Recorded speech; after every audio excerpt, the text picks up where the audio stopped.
Sandra Dewi penuhi panggilan Kejaksaan Agung atas tersandung kasus suaminya Harvey Moise korupsi yang merugikan negara sebesar 271 triliun bersama 16 tersangka lainnya. Nampak Sandra Dewi tiba di gedung Kejaksaan Agung tanpa menggunakan mobil mewahnya dan didampingi pengacaranya guna jalani pemeriksaan. Usai menjalani pemeriksaan, raut wajah Sandra Dewi nampak sumringah di hadapan awak media. Sandra Dewi pun enggan komentar banyak ketika ditanya oleh awak media. Dalam skandal korupsi yang merugikan negara sebesar 271 triliun itu menjadi sorotan mata para pejabat anggota DPR RI. Lantas seperti apakah komentar Rieke Pitaloka sebagai pejabat Komisi 6 DPR RI dan seperti apakah pula komentar pakar hukum usai Sandra Dewi jalani pemeriksaan di Kejaksaan Agung? Saya mendukung Kejaksaan Agung untuk keluarkan surat pencekalan bagi seluruh siapapun yang terindikasi kuat terlibat, termasuk para direksi, karena di sini dikatakan surat ini bahwa tidak ada direksi yang terlibat. Nanti saya serahkan kepada pimpinan, termasuk direksi dan juga termasuk keluarganya untuk pencekalan sementara setidaknya. Karena ini angkanya fantastis. Ya, dengan kepemilikan uang sebesar itu orang bisa ngilang kemanapun, bisa juga operasi wajah dan sebagainya. Yang kedua adalah ya pihak swasta, ya juga pihak swasta tentu saja. Tetapi ini direksi dari tahun 2015 cukup panjang ya, sehingga jangan hanya 16 orang yang disasar, jangan hanya swasta yang disasar, tetapi oknum-oknum di internal PT Timah. Dan jika ada di kementerian lainnya, karena izin itu juga menyangkut kementerian lainnya, saya minta secara terbuka mendukung sekali lagi Kejaksaan Agung untuk mencekal siapapun, termasuk juga keluarganya. Wah, di dalam peristiwa ini Sandra Dewi harus dibekukan rekening. Yang kedua, dicekal, tidak bisa keluar negeri, dan beberapa orang yang bersangkutan ataupun yang disinyalir adanya perputaran peristiwa mengenai dana-dana terhadap Sandra Dewi, baik itu kepada suaminya, ibunya, keluarganya, kan dibuktikan dulu semua.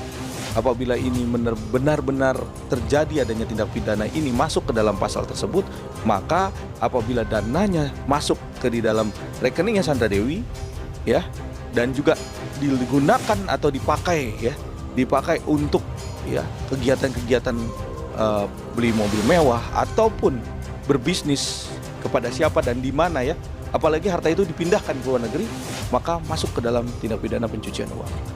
Makanya dari itu mungkin dari pihak Kejagung sendiri sudah mendalami nih, sudah memeriksa segala material yang dikejar oleh pihak Kejaksaan Agung. Tentunya ini yang harus kita kawal.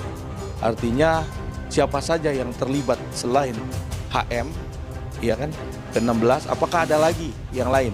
Atau ada lagi HM yang lain, kita nggak tahu nih. Nah, polisi juga harus membuka semua tabir daripada adanya struktur permufakatan terhadap tindak pidana korupsi ini yang harus kita buktikan semua. Dan dananya tuh harus disita semuanya.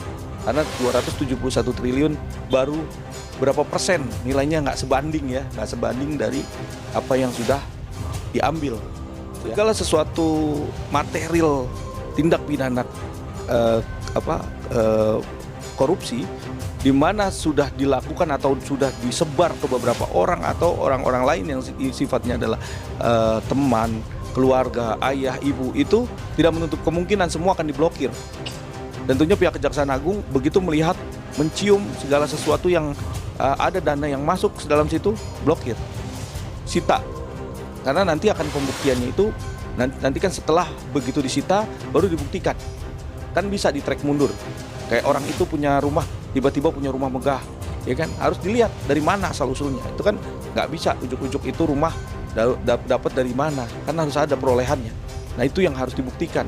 Pihak Kejaksaan Agung bisa melihat dari sisi berapa 1 tahun atau 2 tahun sebelumnya dia terhadap kejadian ini, tentunya uang itu harus dibuktikan, harus bisa dipertanggungjawabkan, dan dananya itu dari mana. Kalau lihat dari barang mewah yang disita, saya rasa ini belum cukup belum seberapanya, karena nilainya juga boleh dibilang ya Rolls Royce itu nilainya berapa, nanti kan akan dilihat. Adakah 10 miliar atau 15 miliar. Dan Mini Cooper nilainya berapa, 1 miliar misalnya kan. Tandanya baru berapa miliar, baru 16 miliar. Sekarang nggak mumpuni dengan 271 triliun kan gitu. Nggak seimbang atau nggak sebanding lah dengan apa yang diambil. Nah sekarang bagaimana ngejarnya? Ya siapa saja yang berkaitan, siapa saja yang berperan. Nah ini kan harus ada, jelas. Nah Kejaksaan Agung tentunya lebih bisa melihat kasus ini secara transparan dan tidak tebang pilih.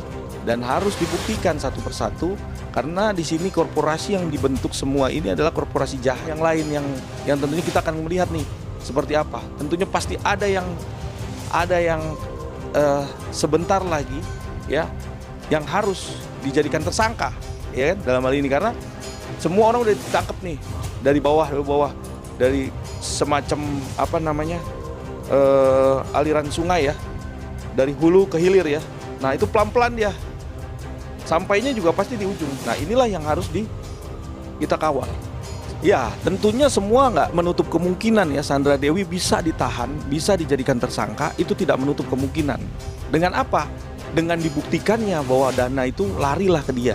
Yang pertama. Yang kedua, dana tersebut dipindahkan ke luar negeri atau dibuat suatu bisnis apapun ya, itu dibelikan, dibelanjakan ya, yang sifatnya adalah konsumtif untuk membelanjakan sesuatu, apalagi diperjualbelikan atau dibisniskan atau dikembangkan duit itu, atau dibuat perusahaan lagi yang sifatnya adalah memperkaya diri sendiri, sehingga uang itu dibuktikan adalah uang hasil korupsi. Tentunya tidak menutup kemungkinan ini adalah undang-undang tindak pidana pencucian uang. Sangat bisa untuk bisa dilibatkan atau dijadikan tersangka apabila unsurnya semua masuk dalam hal ini. Karena kalau memang seorang Sandra Dewi ini tidak pernah menerima uang dan dia tidak tahu juga ini uang hasil kejahatan, dan begitu tahu dia langsung kembalikan, tentunya ini tidak menjadi masalah, ataupun Sandra Dewi dibebaskan lah dari hal ini karena suaminya yang bertanggung jawab. Tetapi kalau Sandra Dewi yang membuat peran terhadap uang yang adanya uang kejahatan ini, tentunya ini yang paling penting buat kita untuk bisa dijadikan tersangka, karena sudah yakin secara sah dan meyakinkan dia masuk ke dalam tindak pidana pencucian uang, di mana dia kembangkan uangnya, dia lempar ke luar negeri, dia belanjakan sesuatu, dia belikan mobil mewah, barang mewah yang sebenarnya itu bukan harta dia gitu. Dan tentunya ini kan sudah masuk dalam unsurnya bahwa uang ini sudah diputar sama dia kan. Nah itu kalau itu terjadi gitu. Makanya harus dibuktikan secara sah dan meyakinkan, unsurnya harus jelas, baru bisa dijadikan tersangka seorang